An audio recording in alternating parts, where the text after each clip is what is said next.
حدیث پاک 4891 میری ماں ام المومنین کہتی ہیں رضی اللہ تعالیٰ عنہ، اخبرنی عروہ، ابن شہاب اپنے چچا سے لیتے ہیں اور کہتے ہیں کہ مجھے عروہ نے خبر دی کہ ان عائشہ رضی اللہ تعالیٰ عنہ، ام المومنین سیدہ طیبہ عائشہ رضی اللہ عنہ کے زوجن نبی صلی اللہ علیہ وسلم، حضور کی زوجہ صلی اللہ علیہ وسلم، اخبرت ہوں، انہوں نے خبر دی کہ ان رسول اللہ صلی اللہ علیہ وسلم کان یمتحن من ہاجر الیہ من المؤمنات بہذه الآیہ، جو عورت ذات جس میں لالچ، طلب، گھر کی فکر، اولاد کی فکر، سہولت کا زیادہ جذبہ ہوتا ہے، لیکن وہ ایسی پاک باز خواتین تھی کہ اسلام کے لیے انہوں نے ہجرت کی۔ عائشہ کہتی کہ ان رسول اللہ صلی اللہ علیہ وسلم کان یمتحن من ہاجر الیہ من المؤمنات بہذه الآیہ، جو عورتیں، جو نیک باز عورتیں، مسلمان عورتیں مکہ سے ہجرت کر کے مدینے آ گئی تھیں تو حضور علیہ السلام سورہ الممتحنہ کی آیت نمبر 12 جو بیعت سے متعلق ہے، اس کے ذریعے ان عورتوں کا امتحان لیتے تھے۔ اور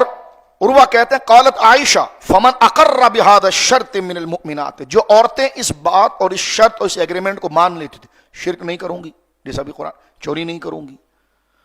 اولاد کو نہیں ماروں گی، کسی پاک باز عورت پر تہمت نہیں لگاؤں گی، کسی کی غیبت نہیں کروں گی، اور کسی بھی دین کی بات جب میرے سامنے آ جائے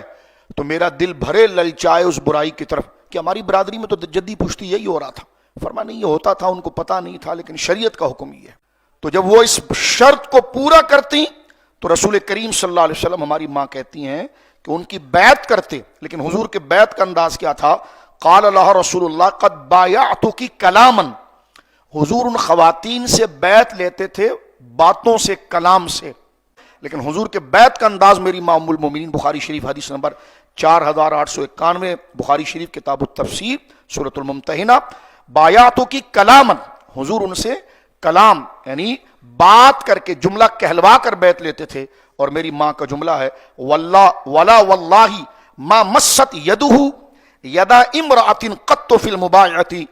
کبھی حضور علیہ السلام نے